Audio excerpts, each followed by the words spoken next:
அன்பு உறவுகளுக்கு வணக்கம். கச்சத்தீவில் இருக்கிற புனித அந்தோணியார் திருத்தலத்துக்கு நான் போயிட்டு வந்தேன்.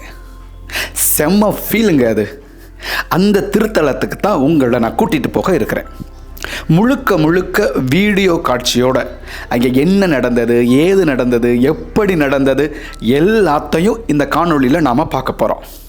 போகலாமா? அதுக்கு முன்னாடி இந்த சேனலை இதுவரை சப்ஸ்கிரைப் பண்ணாதவங்க சப்ஸ்கிரைப் பண்ணுறதோட லைக், கமெண்ட், ஷேர் செய்து மற்றவங்களும் இப்படி அந்தோணியார் வழியாக ஆசீர்வாதத்தை பெற்றுக்கிற உதவி செய்ய உங்களை அன்போடு கேட்டுக்கிறேன்.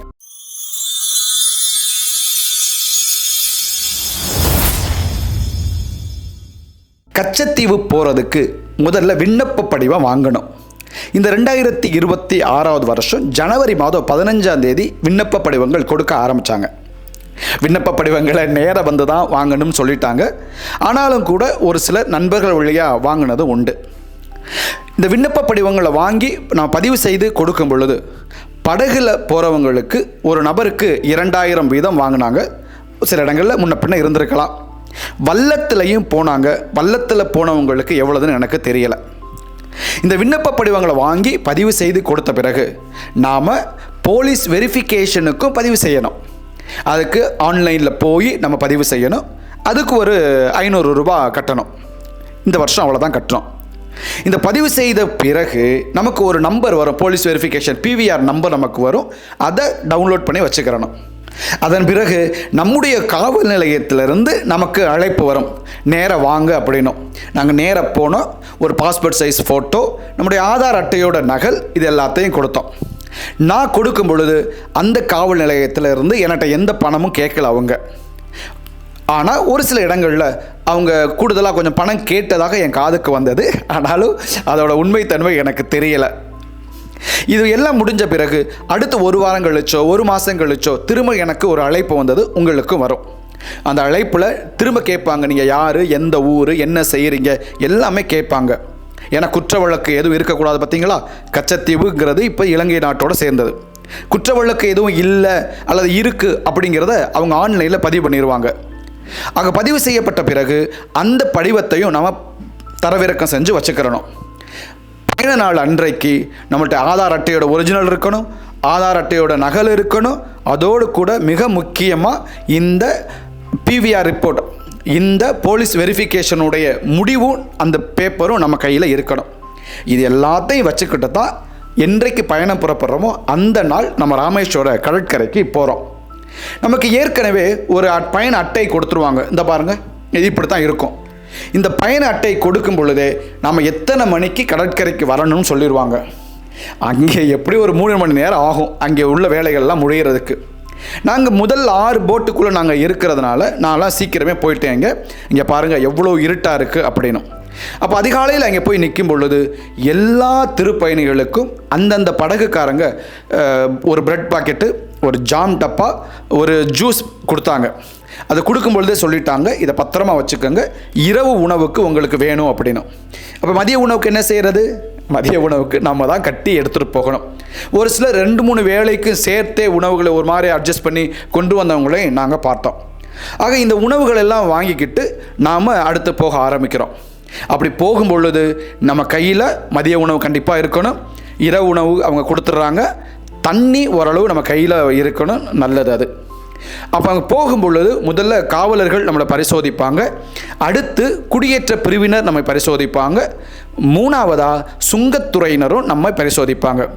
ஏதாவது வேண்டத்தகாத, விரும்பத்தகாத பொருட்களை ஏதோ நம்ம எடுத்துகிட்டு போகிறோமா அல்லது ஏதாவது கடத்தல் பொருட்களை கொண்டுட்டு போகிறோமா அப்படிங்கிறது எல்லாத்தையுமே அவங்க பரிசோதிப்பாங்க. இதுக்கான கால அவகாசம் கூடுதலாகவே எடுத்துச்சு எங்களுக்கு. இந்த பரிசோதனையெல்லாம் முடித்த பிறகு தான் நாங்கள் போய் எங்களுடைய படகுல உட்கார்ந்தோம். அப்படி படகுல உட்கார்ந்து அந்த பயணம் புறப்படும் பொழுது அப்படி சுற்றி பார்த்தோம் அப்படின்னா, ஆஹா, ராமேஸ்வரத்தோட அழகு அவ்வளோ இருந்தது. ஒரு பக்கம் அந்த பெரிய டவர் தெரியுது, இன்னொரு பக்கம் அந்தோணியார் கோவில் தெரியுது. அங்கே இருக்கிற அவ்வளவு படகுகள், அந்த நகரத்தோட மரங்களோடு கூடிய அந்த அழகு எல்லாமே அவ்வளோ அழகாக இருந்தது. அங்கே எல்லாரும் சேர்ந்து சந்தோஷமாக போகும் பொழுது ஒரு குறிப்பிட்ட தூரம் போகையில் இந்தியாவுடைய கடற்படை அதிகாரிகள் அவங்களுடைய கப்பல் வந்தது. அவங்க வந்து இந்த நாங்கள் போகிற படகுல எத்தனை பேர் இருக்கிறாங்க, படகோட எண்ணிக்கை நம்பர் என்னது, இது எல்லாத்தையுமே அவங்க கேட்டாங்க. கொஞ்ச நேரம் கழித்த உடனே அடுத்து இலங்கை நாட்டோட கடற்படை கப்பல் வந்தது. அவங்களும் இதே போன்ற தகவல்கள் எல்லாம் கேட்டுக்கிட்டாங்க. இந்த தகவல்கள் எல்லாம் சொல்லிட்டு தான் நாங்கள் தொடர்ந்து பயணிச்சுக்கிட்டே இருந்தோம். என் மனசில் அதுவரை இருந்தது கச்சத்தீவு அப்படின்னா ரொம்ப சின்ன தீவு, கச்சத்தீவில் முழுக்க வெறும் மணல் தான் இருக்குது, ஒரு வெறுமையாக இருக்கும், எல்லாமே கையில் கொண்டு போயிடணும், கீழே தர விரிச்சு தூங்குறதுல இருந்து சாப்பிட்றதுல இருந்து தண்ணியில் இருந்து எல்லாமே கொண்டு போயிடுவோம், அங்கே ஒன்றுமே இருக்காது. அடுத்து தொடக்கத்தில் இங்கேருந்து நம்ம யார் போகிறோமோ முதல் 6 படகு அவங்க தான் போய் எல்லா ஏற்பாடுகளையும் செய்யணும். திரும்ப வரும்பொழுது இந்த 6 படகுல உள்ளவங்க தான் எல்லாத்தையும் பிரித்து வச்சுட்டு திரும்பி கடைசியாக வரணும். இப்படியெல்லாம் சொன்னதுனால நான் நினச்சேன் கச்சத்தீவு ரொம்ப வெறுமையாக அப்படியே இருக்கும் போல் அப்படின்னு. ஆனால் கச்சத்தீவை நெருங்க தாங்க அந்த சந்தோஷம் அப்படியே வந்துச்சு பார்க்கணும். அவ்வளோ ஒரே மரங்கள்லாம் தெரிய ஆரம்பிச்சிருச்சு. ஆகா, இது வெறும் மணல் தீவு இல்லை, மரங்கள் உள்ள தீவு தான் அப்படிங்கிறது. அடுத்து அப்படியே பக்கத்தில் போய் நாங்கள் எல்லாரும் இறங்கினோம். இறங்கி பார்த்தோம் அப்படின்னா ஒரு கொட்டகை போட்டிருக்காங்க. அந்த கொட்டகை எப்படி இந்தியாவில் நமக்கு ராமேஸ்வரத்தில் இருந்ததோ அதே போல் அவங்களுடைய குடியேற்ற பிரிவு, அவங்களுடைய சுங்கத்துறை, அவங்க திரும்ப நம்ம பையில் இருக்கிற எல்லாத்தையும் எடுத்து வச்சு அவங்களும் பரிசோதனை செஞ்சாங்க. நம்ம எதுவும் கடத்தல் பொருள் கொண்டு வந்திருக்கிறோமா, என்ன சாப்பாடு கொண்டு வந்திருக்கிறோம், எல்லாத்தையும் பிரித்து பார்த்தாங்க. எல்லாத்தையும் பிரித்து பார்த்துட்டு ஓகே நீங்கள் எங்கள் நாட்டுக்குள்ளே வரலாம் அப்படின்னு சொல்லி அவங்க அனுமதிக்கிறாங்க. அப்படி அனுமதிக்கும் பொழுது அவங்க ஒரு டோக்கன் கொடுத்தாங்க. அந்த டோக்கன் மறுநாள் காலை சாப்பாட்டுக்கு அப்படின்னு சொல்லிட்டாங்க. இப்போ நமக்கு தெரிஞ்சிருச்சு நல்லா, நம்ம வெள்ளிக்கிழமை போகிறோம், ஏறக்குறை காலையில் சாப்பிட்ருப்போம், இல்லை கையில் சாப்பாடு வச்சுருப்போம், மதிய சாப்பாடை கொண்டு போகணும். இரவுக்கு நம்ம போட்டுக்காரங்க ஏற்கனவே கொடுத்துட்டாங்க, மறுநாள் காலை சாப்பாட்டுக்கும் இங்கே கொடுத்துட்டாங்க. அப்போ நம்ம குறிப்பிட்ட அளவு நம்ம கையில் உணவுப் பொருள் இருந்தால் போதும், ஏறளவு கொடுத்துட்டாங்க. இது எல்லாம் முடிச்சுட்டு அப்படி கிளம்பும் பொழுது அந்த ஆர்ச், அந்த வளைவு இருக்குது, அந்தோணியார் திருத்தலத்துக்கு எல்லாரும் வாங்க அப்படின்னும். அந்த சந்தோஷமாக அந்த இடத்துக்கிட்ட போகையில் எங்கள் படகுக்காரங்களுடைய, அதாவது நான் என்னோட படகுல வந்தவங்களுடைய இந்த வைப்பு பாருங்கள் எப்படி இருக்குன்னு. வெல்கம் டு இந்தியாவா. இந்த சந்தோஷமான இந்த வைபோடு அப்படி நடக்க ஆரம்பித்தா அப்படியே 2 பக்கமும் கம்பி ஊனி கொடி பறந்துக்கிட்டு இருக்குது. ஆக ஒரு திருவிழாவோட மூடுன்னு சொல்கிறோம்ல, அந்த மூடு இங்கேயே கிளம்பிருச்சு நமக்கு. அவ்வளோ வைபு அப்படி இருந்தது. அப்படியே பயணித்து போக போக அங்கே திடீர்னு யாருக்காச்சும் உடம்பு சரியில்லை அப்படின்னா பராமரிக்கிறதுக்கு அவசர மருத்துவ சிகிச்சையும் அங்கே ஏற்பாடு பண்ணியிருக்கிறாங்க. அதை கடந்து அப்படியே போனால் ஏற்கனவே அங்கே இருக்கின்ற மரங்களுக்கு கீழே அல்லது புதர்கள் போல் இருக்குல்ல, அந்த இடத்தெல்லாம் சுத்தப்படுத்தி மக்கள் தரையில் விரித்து உட்கார ஆரம்பிச்சிட்டாங்க. மக்கள் அங்கேயே உட்கார்ந்துருக்கிறாங்க. எங்களோட வந்தவங்க நேர போய் அடுத்த காரியத்தை பார்க்க ஆரம்பிச்சிட்டாங்க. அது என்ன அடுத்த காரியம்? கொடிமரம் ஏற்றணும் தானே. இங்கே பாருங்க, இதுதான் கொடிமரம். இந்த கொடிமரத்தை முதல்ல கொண்டாந்து வச்சு அந்த கொடிமரத்தில் வேப்பெண்ணெயை முதல்ல தேய்க்க ஆரம்பித்தாங்க. நான் கேட்டேன், எதுக்கு வேப்பெண்ணெய் தேய்க்கிறீங்க அப்படின்னு. வருஷத்துக்கு ஒரு முறை தான் ஃபாதர் இதை எடுக்கிறோம், மற்ற நாள் ஃபுல்லாக இது இங்கே உள்ளதானே இருக்குது, அதனால் புழு பூச்சி எதுவும் ஏறிடக்கூடாது அப்படிங்கிறதுக்காகன்னு சொல்லி முழுக்க வேப்பெண்ணெயை அதில் தடவுனாங்க. தடவி முடிச்சுட்டு அந்த நாளில் சரியாக 12 மணிக்கு இந்த கொடிமரத்தை ஏற்ற நிகழ்வு நடந்தது. அவ்வளோ பேருக்கு மத்தியில் அந்த கொடிமரத்தை ஏற்றினதே அவ்வளோ அழகாக இருந்தது. மற்ற ஊரில் கொடிமரம் ஏற்றுறதை பார்த்துருக்கேன் நான், ஒரே மரமாக இருக்கும். ஆனால் இது ஒரே மரமாக இல்லை, பகுதி பகுதியாக இருக்குது. ஆக பகுதி பகுதியாக அதை ஏற்றி மேலே கொண்டு போய் ரொம்ப அழகாக அதை ஃபிக்ஸ் பண்ணாங்க. இதை பார்த்தோம். இதை பார்த்து முடித்த பிறகு நேரம் இருக்குது தானே, சாயங்காலம் தானே வழிபாடு தொடங்குது. ஆக மக்கள் அங்கேங்கே அமர்ந்து மதிய சாப்பாடு சாப்பிட்டாங்க, போனாங்க, வந்தாங்க, இது எல்லாமே நடந்தது. அப்போ நானும் சுற்றி பார்க்க ஆரம்பித்தேன். இங்கே பாருங்கள், இதுதான் அந்தோணியாருக்கான பழைய கோவில். இந்த கோவிலில் மக்கள் முழந்தால் படியிட்டு பக்தியோட ஜெபித்த காட்சியை நான் பார்த்தேன். அது பக்கத்திலேயே புதிதாக கட்டப்பட்ட கோவில் இருக்குது. அந்த கோவிலுக்குள்ளேயும் நம்ம போனோம் அப்படின்னா உட்கார்றதுக்கான இருக்கைகள் எல்லாமே இருக்குது. மக்கள் அங்கேயும் அமர்ந்து ஜெபித்துக்கிட்டு இருந்தாங்க. அந்த புதிய கோவிலில் பீடத்தில் பார்த்தோம் அப்படின்னா அன்னை மரியாளுடைய சிறுவம் இருக்குது, நடுவில் புனித அந்தோணியார் சிறுவம் இருக்குது, அதற்கு அருகிலேயே புனித ஜோசப் வாஸ் அவருடைய சிறுவமும் அங்கே இருக்குது. ஆக மக்கள் எல்லோரும் அங்கே ஜெபம் பண்ணிட்டு இருக்கிறாங்க, வெளியில் அமர்ந்திருக்கிறாங்க, ஓய்வு எடுக்கிறாங்க அல்லது சாப்பிட்றாங்க. இப்படியே தான் நேரம் போய்கிட்டு இருந்தது. மக்களுக்கு தேவையான அடிப்படை வசதிகள் இருக்குது. என்னதான் அந்த தீவில் குடிதண்ணி இல்லைனால் கூட, என்னதான் வருஷத்துக்கு ஒரு முறை தான் மக்கள் அந்த தீவுக்கு வர்றாங்கன்னா கூட, இலங்கையுடைய கடற்படையினர் அவருடைய கட்டுப்பாட்டில் இருக்கிற இந்த தீவில் தேவையான அடிப்படை வசதிகள் எல்லாத்தையும் அவ்வளோ அழகாக செஞ்சுருந்தாங்க. பல இடங்களில் குடிக்கிறதுக்கு தண்ணீர் வச்சுருந்தாங்க, கழிவறை வசதி செஞ்சு வச்சுருக்கிறாங்க. எல்லாமே ரொம்ப ரொம்ப தேவையான அடிப்படை வசதிகளோடு தான் அங்கே இருந்தது. அது மட்டும் இல்லை, குருக்களுக்கும் ஆண் பெண் துறவிகளுக்கும் தனித்தனியாக தங்களுக்கான வசதிகளெல்லாம் அங்கே ஏற்பாடு செஞ்சுருந்தாங்க. குருக்களுக்கும் துறவிகளுக்கும் இந்த கடற்படை அதிகாரிகளே, நேவி அவர்களே எங்களுக்கு சாப்பாடும் தயார் பண்ணியிருந்தாங்க. போதுமான அளவுக்கு எங்களுக்கு தண்ணி இருந்தது, மக்களுக்கும் தண்ணி இருந்தது, கழிவறை வசதிகள் முதல் கொண்டு எல்லாமே அவங்க ஏற்பாடு செஞ்சுருந்தாங்க. ஆக எல்லாரும் ஓய்வெடுக்கும் பொழுது நாங்கள் அறைக்கு போயிட்டோம். திரும்ப 4 மணிக்கு வழிபாடு தொடங்கும். அப்படி 4 மணி வழிபாட்டுக்கு வரும்பொழுது பார்த்தா கடற்கரை முழுக்க அப்படியே மக்கள் குளிச்சு குதூகலமாக இருந்தாங்க. எப்படி இப்போ நம்ம வேளாங்கண்ணிக்கு போகும் பொழுது ஒரு சில மக்கள் ஜபத்தில் இருப்பாங்க, ஒரு சில கடற்கரையில் குளிப்பாங்கல்ல, அது மாதிரி தான் இருந்தது. நிறைய பேர் இங்கே ஜபத்துக்கு கோவிலுக்குள்ளே இருக்கிறாங்க, ஒரு குறிப்பிட்ட பேர் கடற்கரையில் அந்த குளிச்சுக்கிட்டு இருந்தாங்க.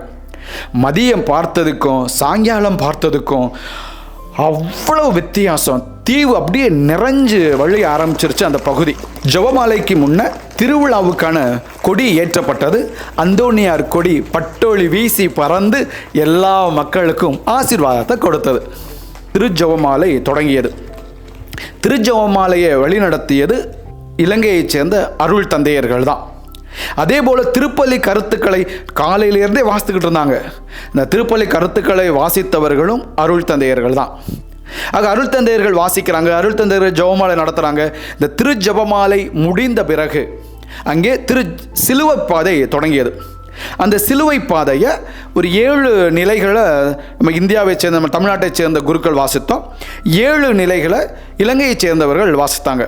திருச்சிலுவை பாதை தொடங்குகிற பொழுதே அந்த பீடத்தில் இருந்து முதல் நிலையை நோக்கி அந்த பெருஞ்சிலுவையை சுமந்து சென்றவர்கள் அருள் தந்தையர்கள். அது அருள் தந்தையர்கள் அப்படியே அவங்க தூக்கிட்டு பொழுது மக்களும் உதவிக்கு வந்தாங்க தான். அந்த சிலுவையை அப்படியே தூக்கிட்டு போய் கொடிமரத்து பக்கத்தில் அப்படி நிறுத்தினாங்க. அங்கே முதல் நிலை வாசித்தோம்.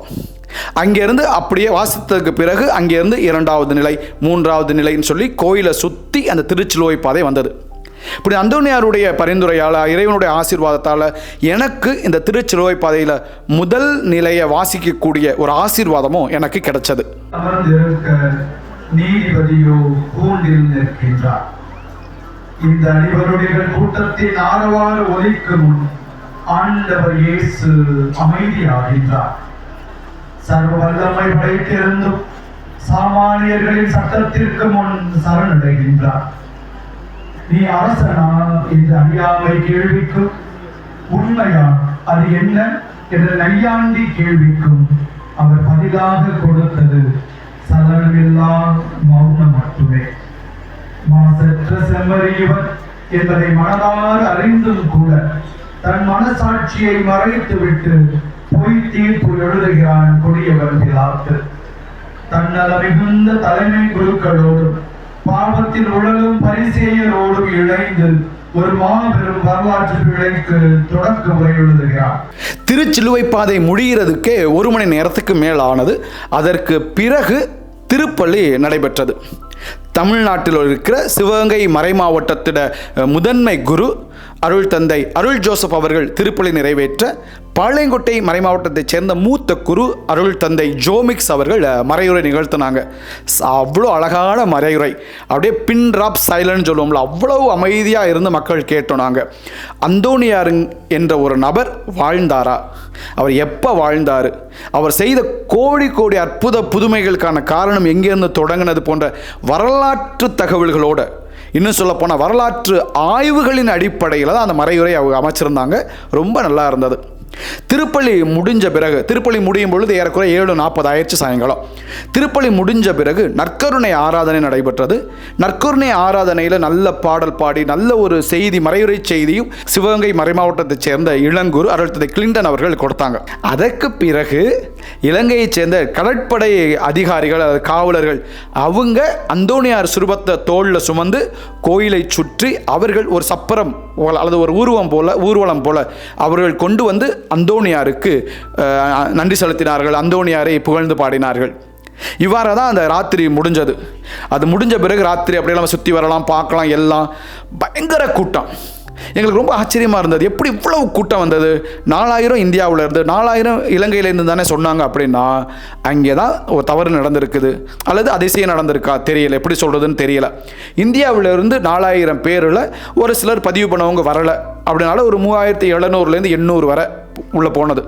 ஆனால் இலங்கையில் இருந்து 4000 பேருக்கு பதிலாக 7500லேருந்து 8000 பேர் வந்திருக்கிறாங்க.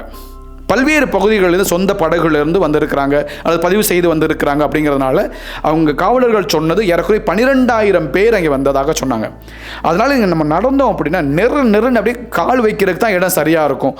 அவ்வளவு துல்லியமாக நடந்து போகிற மாதிரி அவ்வளோ கூட்ட நெருக்கடி அப்படி இருந்தது. இரவு தூங்கணும், காலையில் எழுந்து 4:30க்கெல்லாம் எழுந்தாச்சு. எழுந்து கிளம்பி கோயிலுக்கு போனோம் அப்படின்னா திருஜெபமாலை முடியும் பொழுது திருப்பலி நடந்தது.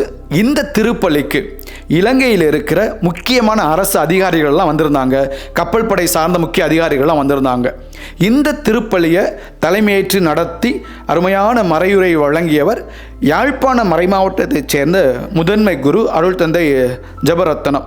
இந்த அருள் தந்தை அவர்கள் தன்னுடைய மறையுரையை சொல்லும் பொழுது, நம்ம இந்த நவ உலகத்தில் அல்லது இந்த காலத்தில் AI அப்படின்னு சொல்கிறோம், ஆர்டிஃபிஷியல் இன்டெலிஜென்ஸ். ஆனால் ஆர்டிஃபிஷியல் இன்டெலிஜென்ஸ் அப்படிங்கிறதுக்கு பதிலாக அந்தோணியார் இன்டெலிஜென்ஸ் அப்படிங்கிற மாதிரி இந்த வார்த்தை பிரயோகத்தை பயன்படுத்தி அந்தோணியார் எப்படி நம்ம எல்லாரையும் ஒன்று சேர்த்து கொண்டு வந்திருக்கிறாரு, இந்தியா இலங்கை மக்கள் எவ்வளோ தூரம் ஒருங்கிணைக்கிறாரு அப்படிங்கிற மைய கருத்தோடு அந்த மறையுரை தொடர்ந்து கொடுத்து அவர் நமக்கான நிறைவான ஆசீர்வாதத்தை கொடுத்தாங்க. திருப்பலி முடிஞ்சு அவங்கவுங்க ஊருக்கு போகலாம் அப்படின்னு சொல்லும் பொழுது அங்கே திருக்கொடியானது இறக்கப்பட்டது. நாங்கள் தொடக்கத்தில் வந்த குறிப்பு பார்த்தீங்களா, நாங்கள்லாம் பொறுமையாக இருந்தோம். எங்களோட வந்தவங்க பொறுப்பாளர்கள் கொடிமரத்தை இறக்குற வேலையை பார்த்தாங்க. கொடிமரத்தை இறக்கி கொடிமரத்தை அப்படியே கையில் சுமந்து கொண்டு போய் அவ்வளோ பயபக்தியோடு அந்த சுமந்து எடுத்துகிட்டு போய் எங்கே வைக்கணுமோ வச்சு அடுத்த 1 வருஷத்துக்கு தேவையான மற்ற பராமரிப்புகள்லாம் செஞ்சு அவங்க முடித்தாங்க. அதன் பிறகு அவங்க புறப்பட்டது போல் நாங்களும் புறப்பட்டோம். இந்த பார்த்தா வந்துட்டோம். வந்து கடற்கரைக்கு வந்து இங்கேருந்து புறப்பட்டு நாங்கள் இந்தியாவும் வந்து சேர்ந்துட்டோம். அன்புக்குரியவர்களே, கச்சத்தீவு போய் இப்படி அந்தோணியார் திருத்தலத்தில் ஜெபிக்கணும் அப்படிங்கிறது நிறைய பேருடைய கனவாக இருக்கிறது. ஒரு சிலருக்கு அந்த கனவு நிறைவேறி இருக்கிறது. நான் போய் ஒரு சில குடும்பங்களுடைய கருத்துக்களுக்காக யாரெல்லாம் என்னுடைய ஜெபிக்க சொன்னாங்களோ அவங்களுடைய கருத்துக்களுக்காக மெழுதர் எடுத்து வைத்து நான் ஜெபித்துட்டு வந்தேன். அந்தோணியாருடைய பரிந்துரையுடைய அதிசயம் என்னன்னா, நான் முதல் நாள் ஜெபித்துட்டு வந்துட்டு மறுநாள் சொல்கிறேன், நான் ஜெபித்துட்டு வந்திருக்கிறேன், நிச்சயமாக அந்தோணியாருடைய ஆசீர்வாதமும் பரிந்துரையும் உங்களுக்கு கிடைக்கும்னு சொல்கிறேன். 2 நாள் கழித்து எனக்கு அலைபேசியில் மீண்டும் அழைக்கிறார்கள். ஆம், எந்த கருத்துக்காக அந்தோணியாரிடம் நீங்கள் ஜெபித்தீர்களோ அந்த கருத்து இன்று நிறைவேறி இருக்கிறது என்று எனக்கு அழைத்து சொன்னார்கள். அதே போல் இன்னும் ஒரு சிலர் சொன்னார்கள், எனக்கு உடல்நிலை சரியில்லாமல் இருந்தது, என்னால் இவ்வளோ தூரம் போக முடியுமான்னு பயத்தோடு தான் வந்தேன். ஆனால் அங்கே வந்து இறங்கின உடனேயே ஒரு மாதிரி ஃபீலாக இருந்தது. அப்படி எப்படி எல்லா கஷ்டமும் ஒரு பறந்து போனது போல் அவ்வளோ மன நிறைவாக சந்தோஷமாக இருந்தது அப்படின்னு சொன்னாங்க. ஆக கோடி அற்புதங்கள் செய்கிற இப்படி அந்தோணியாருடைய திருத்தலத்திற்கு சென்று ஆசீர்வாதத்தோடு நாங்கள் எல்லோரும் திரும்பி வந்திருக்கிறோம். பலருக்காகவும் நம் திருச்சபைக்காகவும் நாங்கள் ஜெபித்து வந்திருக்கிறோம். அடுத்த ஆண்டு வாய்ப்பு இருக்கும் பொழுது நிச்சயமாக மீண்டும் செல்லலாம். இந்த முறை வராதவர்கள் அடுத்த முறை வருவதற்காகவும் முயற்சி செய்யலாம். அந்தோணியார் வழியாக நிறைந்த ஆசீர்வாதங்களை தொடர்ந்து பெற்றுக்கொள்வோம். இந்த நாளில் நீங்கள் நலமோடு மகிழ்ந்திருக்க இறைவன் உங்களை அந்தோணியார் வழியாக ஆசீர்வதிப்பாராக. இனி வரும் நாட்களும் நீங்கள் ஆசீர்வாதத்தோடு வாழ்வீர்களாக. May God bless you.